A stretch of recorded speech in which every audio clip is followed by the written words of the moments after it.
अस्सलामुअलैकुम, welcome back to my channel Green Crystal. आज मैं आपके साथ हूँ 8वीं जमात की गज़लें लेकर इंशाल्लाह। लेकिन मैं 8वीं जमात की गज़ल को एक्सप्लेन करने से पहले, उसकी तशरीहात करने से पहले मैं एक बार बताती चलूँ कि गज़ल है क्या। गज़ल है क्या, गज़ल किसे कहते हैं या फिर गज़ल क्या है। गज़ल है, गज़ल के लुग़वी मानी है औरतों से बातें करना। डिक्शनरी मीनिंग औरतों से बातें करना या फिर औरतों की बातें करना। गज़ल के लुग़वी मानी औरतों से बातें करना या औरतों की बातें करने के हैं। तो गज़ल से मुराद वो नज़्म है जिसमें दिली जज्बात और हुस्न इश्क की बातें हों। ऐसी नज़में जिसमें दिली जज्बात का इजहार किया जाता हो, ऐसी नज़में जिसमें हुस्न इश्क की बातें की जाती हों। क्योंकि गज़ल और इश्किया मौज़ूआत जो है एक दूसरे के लिए लाजिम व मलजूम हैं। याद रखिए। हाँ, एक तो गज़ल के लुग़वी माने हो गए। तो इस्तिलाहन क्या है गज़ल? एक शायरी की मंजूम एक ऐसी किस्म है शायरी की। गज़ल उर्दू शायरी की क्या है इस्तिलाहन, मतलब आम तौर पर राइज जो है गज़ल जिसका हर शेर मानी व मफ़हूम के लिहाज से मुकम्मल होता है, उसे हम गज़ल कहेंगे। ओके, तो नॉर्मली अभी फर्स्ट पॉइंट हमारा क्या था कि गज़ल के लुग़वी मानी औरतों से बातें करना या औरतों की बातें करने की। और सेकंड पॉइंट, गज़ल से मुराद वो नज़्म है जिसमें दिली जज्बात और हुस्न इश्क की बातें हों। क्योंकि गज़ल और इश्किया मौज़ूआत एक दूसरे के लिए क्या हैं? लाजिम व मलजूम हैं, एक दूसरे के लिए ज़रूरी हैं। तो जदीद गज़लों में जो है हर किस्म के मज़ामीन लिखे जाते हैं, जैसे कि आरिफाना यानी अल्लाह ताला की पहचान, अल्लाह ताला की ज़ात की पहचान के बारे में। नासिहाना यानी जिसमें नसीहत की जाती हो, पिंदो नसाइह हो जिसमें। Okay, फ़लसफ़ियाना philosophy. ओके, सियासी मज़ामीन जैसे कि सियासतदानों के बारे में या फिर सियासी पार्टियों के बारे में या सियासी लीडरों के बारे में, या फिर सियासत की वजह से जो समाज में बुराइयां फैलती हैं उनके बारे में। समाजी मज़ामीन मतलब समाज में फैले हुए हर किस्म की बुराइयों के बारे में, चाहे रिश्वत हो, चोरी या फिर जहेज़ वग़ैरह, जो भी समाजी बुराइयां हैं उनके बारे में। और इसके साथ साथ हर किस्म के तजुर्बात जिससे शायर गुज़रता है वो जो है गज़ल में उतार देता है।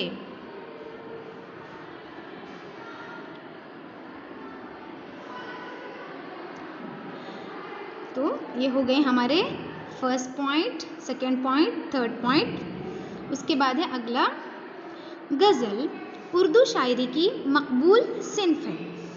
मकबूल यानी बहुत ज़्यादा मानी जाने वाली, बहुत ज़्यादा लिखी जाने वाली, बहुत ज़्यादा फेमस।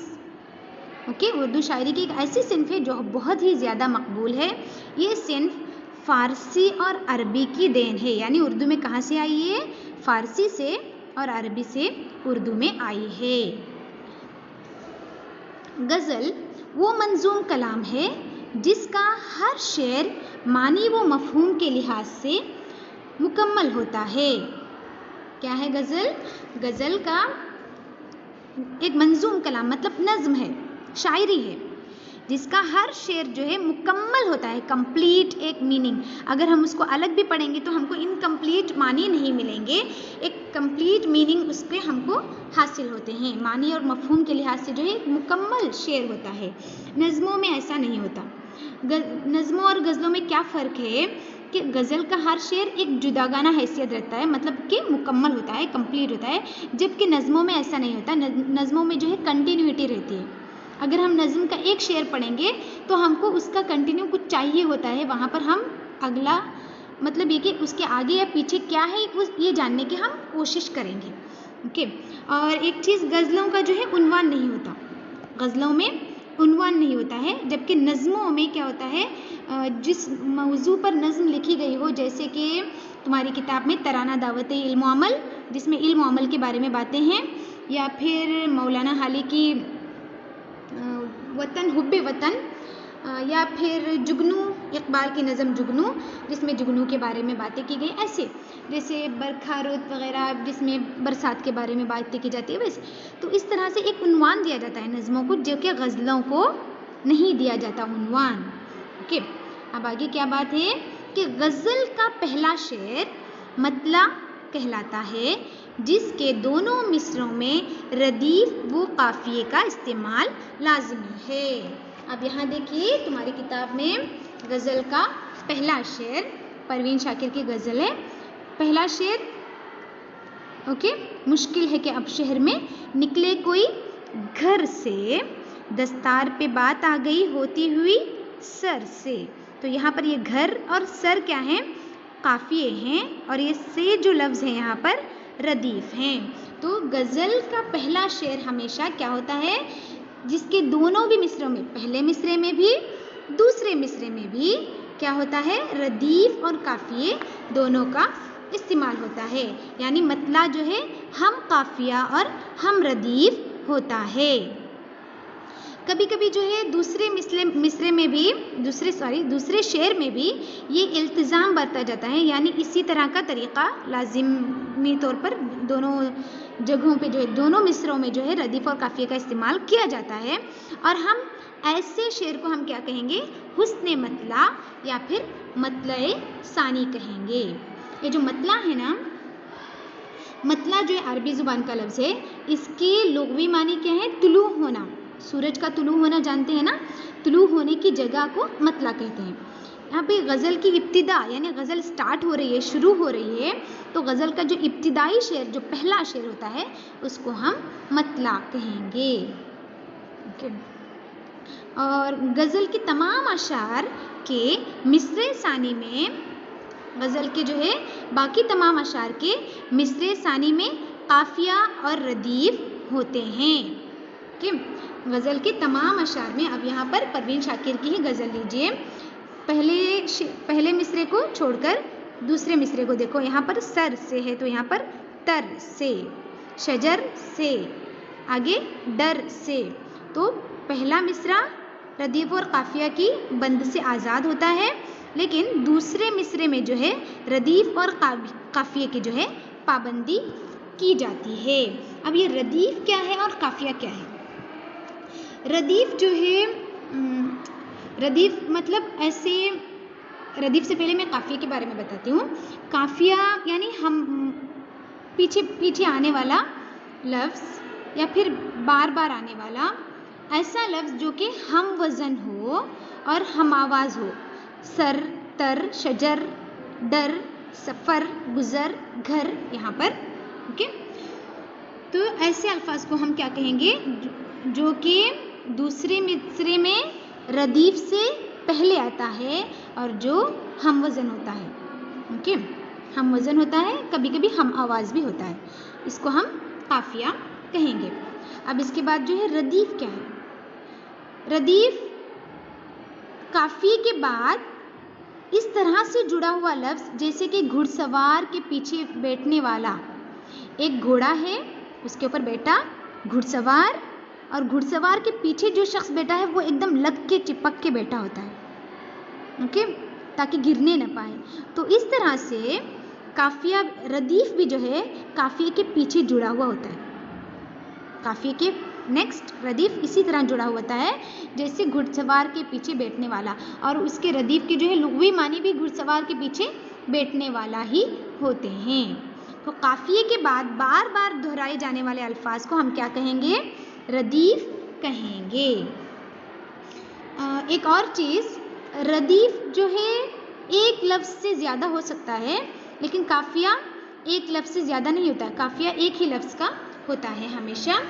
और क्योंकि काफ़िया हम वज़न लफ्ज़ है ना, आप यहाँ पर देखो, अब यहाँ पर तुम्हारी गज़ल में नगमगी थी, यहाँ पर थी का लफ्ज़ रदीफ़ के तौर पर इस्तेमाल हुआ है, और कहीं कहीं शायर जो है यहाँ पर देखिए क्या आए क्या आए क्या आए, ये क्या है, रदीफ है। ओके, थोड़ा रुकिए। 8वीं की दरसी किताब पेज नंबर 59 पर देखिए, जिगर मुरादाबादी की गज़ल है। यहाँ पर देखो, किए जा रहा हूँ मैं, ये पूरे 1 2 3 4 5 लफ्ज़ अल्फाज हैं, ये पूरे के पूरे क्या हैं, रदीफ हैं। किए जा रहा हूँ मैं, किए जा रहा हूँ मैं, हर दूसरे मिसरे के जो है आखिर में दोहराया जा रहा है। और काफ़ी कौन से हैं अब यहाँ पर, राह, गुनाह, गवाह, और एक बार गुनाह, निबाह, गवाह वगैरह, ये काफ़ी हैं। तो यहाँ से इस बात से क्या मालूम हुई कि काफिया हमेशा एक ही लफ्ज़ का होता है और रदीफ जो है एक से ज़्यादा अल्फाज हो सकते हैं। ओके, ये हो गया इसका। उसके बाद जो है गज़ल के सबसे बेहतरीन शेर को जो है बैतुल गज़ल कहते हैं।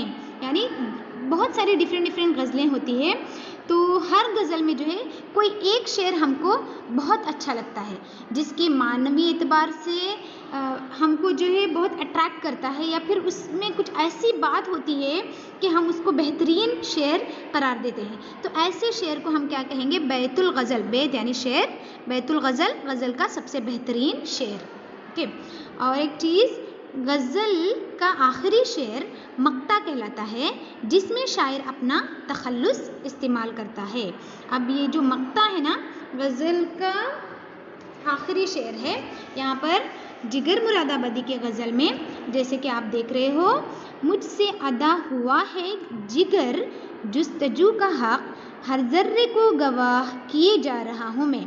ये जिगर लफ्ज़ यहाँ पर शायर ने इस्तेमाल किया है, और यहाँ मतलब यहाँ के शायर यहाँ पर जो है गज़ल को ख़त्म कर रहा है, गज़ल को इख्तिताम दे रहा है, क़ता कर रहा है।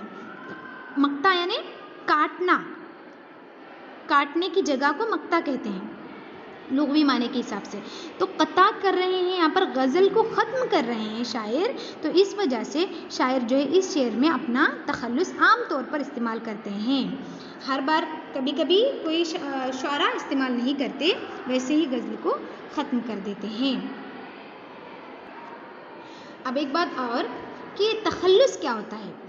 तखल्लुस क्या है, मुख्तसर कलमी नाम जो शायर या अदीब अपने असल नाम के बजाय रख लेते हैं और उसी नाम से वो मशहूर हो जाते हैं। जैसे कि गालिब, अगर उनको हम असदुल्ला खान कहेंगे तो आमतौर पर कोई पहचानेगा ही नहीं। हम चूँकि जानते हैं कि उनका असल नाम असदुल्ला खान था, तो हम ऐसे पहचान जाते हैं। लेकिन अगर तुम दुनिया में कहीं किसी कोने में जाओगे और कहोगे कि ये देखो ये असदुल्ला खान का शेर है, तो कोई नहीं पहचानेगा। जिस नाम से वो फेमस हैं, वो जो मुख्तसर कलमी नाम जो शायर ने अपनी पहचान के लिए रखा था, उसी नाम से वो मशहूर हैं। तो इस तरह से अक्सर शुअरा जो है अपने जो तखल्लुस की वजह से ही मशहूर होते हैं। यानी कि तखल्लुस क्या है, वो शायराना नाम जो आम तौर पर मुख्तसर और एक लफ्ज़ी होता है। जैसे मिर्ज़ा असदुल्ला खान का गालिब, अल्ताफ़ हुसैन का हाली, जिगर मुरादाबादी का असली नाम क्या है, सिकंदर का जो है तखल्लुस क्या था, जिगर वगैरह। ओके, और एक चीज़, ये जो तखल्लुस पर जो लफ्ज़ लगा होता है ना, जो अलामत लगी होती है ना, ऐसा निशान, उसको हम क्या कहेंगे, बत। ओके, तखल्लुस पर एक निशान लगाता है शायर, ये तखल्लुस है, तखल्लुस की पहचान के लिए लगाता है, तो उसको हम क्या कहेंगे, बत कहेंगे। और उसके बाद गज़ल के बारे में एक और चीज़ कि कुछ गज़लें जैसा कि हम जानते हैं कि गज़ल में हर एक शेर का अपना अपना मानी होता है, अपने अपने जो है मफ़हूम होते हैं। लेकिन कुछ गज़लें जो है ऐसी होती हैं जो मुसलसल होती है। मतलब कि ऐसी गज़ल जिसमें शायर एक ही ख़याल को दोहरा रहा हो, एक ही ख़याल को पेश कर रहा हो, ऐसी गज़लों को हम क्या कहेंगे? गज़लें मुसलसल कहेंगे। इसकी जो है बेहतरीन मिसाल इक़बाल की गज़लों में और हसरत मोहानी की और कलीम आजिज़ और साथ ही साथ अब यहाँ हमारे पास मौजूद है साजिद हमीद की गज़ल, जो कि एक मुसलसल गज़ल है, जिसमें जो है साजिद हमीद ने कर्फ्यू के बारे में पूरी गज़ल लिखी है। पूरी गज़ल जो है कर्फ्यू के जो समाल होता है ना कर्फ्यू के वक्त पर, वैसा ही उसी के बारे में लिखी हुई है, आप पढ़ के देखिएगा। तो इस तरह से गज़ल के बारे में हर चीज़ हो गई कि गज़ल के पहले शेर को मतला कहते हैं, आखिरी शेर को मक्ता कहते हैं, और जो लफ्ज़ रदीफ़ से पहले आता है वो हम वज़न और हम आवाज़ होता है, उसको हम क्या कहेंगे? काफ़िया कहेंगे। और काफ़ी के बाद हर शेर में दोहराए जाने वाला लफ्ज़ जो कि एक लफ्ज़ी भी हो सकता है, जो कि ज़्यादा अल्फाज में भी हो सकता है, उसको हम कहेंगे रदीफ़। और गज़ल के सबसे अच्छे शेर को हम कहेंगे बैतुल गज़ल। और गज़ल क्या है, इस तरह से आप आसानी से समझ पाओगे। इंशाअल्लाह हम अगली वीडियो में हम देखेंगे 8वीं जमात की एक एक गज़ल तशरीह के साथ। अल्लाह हाफिज़, जज़ाकल्लाह खैर, फ़ी अमानिल्लाह।